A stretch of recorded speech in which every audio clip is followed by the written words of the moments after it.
Teka,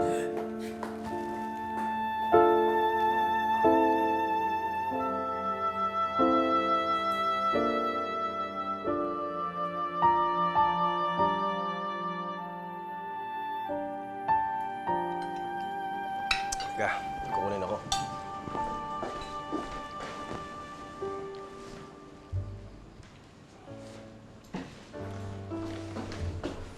Pinimili ako sa'yo, mahal ko. Tingnan mo to.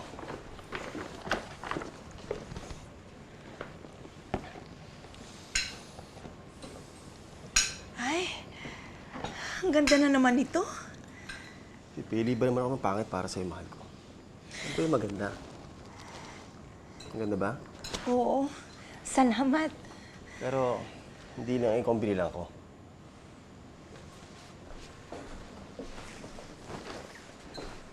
Anak, para sa'yo.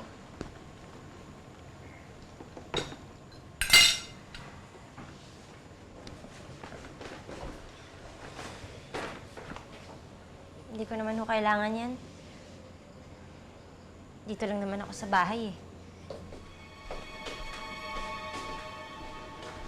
Luna, magbigay galang ka naman sa Papa Diego mo. Wala naman ako sinabing masama sa kanya. Eh bakit ka tumayo? Ayaw mo ba ng pagkain? Ayaw mo na bang kumain? Nay, wala lang talaga akong gana.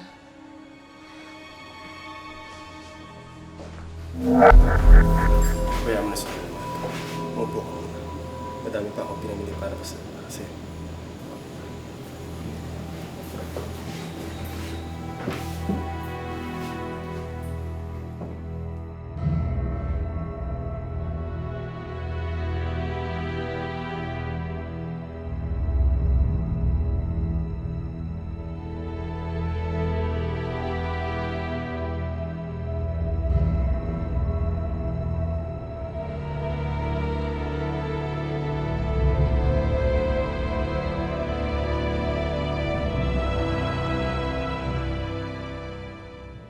Bago na talaga si Inay.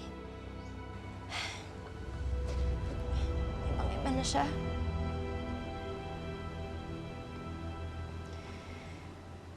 Nakalimutan na niya talaga si Daddy at si Ate Blanca.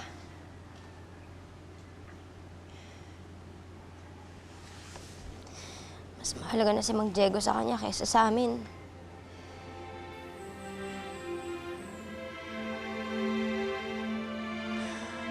Kasi nandito ka. Para kahit may ibang mahal na si Inay, maramdaman ko pa na may kasama ako.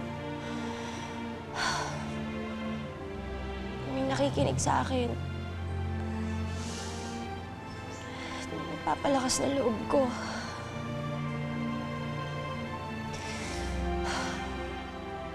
Alam ko, imposible to, pero... Sana marinig mo ko, Ate Blanca! Ayoko na dito!